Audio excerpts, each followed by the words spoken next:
सबसे पहिले ते हमनी के ही समझल जाओ कि बवासीर का होला। बवासीर ई ऐसन स्थिति हवे जह में गुदा आ मलाशय के आसपास के नस सूजभा सूजन हो जाले। इन नस के सूजन के चलते आसपास के कोशिका में खून के बहाव बढ़ जाला, जवना के चलते गुदा द्वार में दर्द अवूरी जलन हो सकता।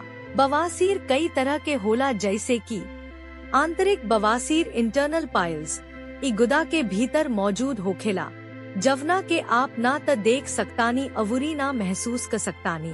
एकरा से ज्यादा दर्द ना होखेला, लेकिन जब आप पॉटी करब त खून बह सकता।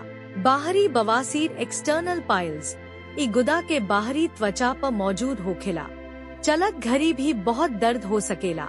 बाहर निकली हुई बवासीर प्रोलैप्स्ड पाइल्स जब गुदा से आंतरिक बवासीर निकलेला त ओकरा के प्रोलैप्स्ड बवासीर कहल जाला। ई एगो गंभीर मामला बा, जवना में आपके दर्द, खुजली अवूरी सूजन के अनुभव हो सकता। थ्रोम्बोसिड बवासीर थ्रोम्बोज्ड पाइल्स ई तब होखेला जब बाहरी बवासीर में खून के थक्का बन जाला। एकरा से बहुत दर्द होखेला। अवूरी बवासीर के आसपास के इलाका भी बैंगनी चाहे नीला रंग के हो सकता। बवासीर के कारण का होला? बवासीर तब होखेला जब आपके गुदा में ज्यादा दबाव होखेला।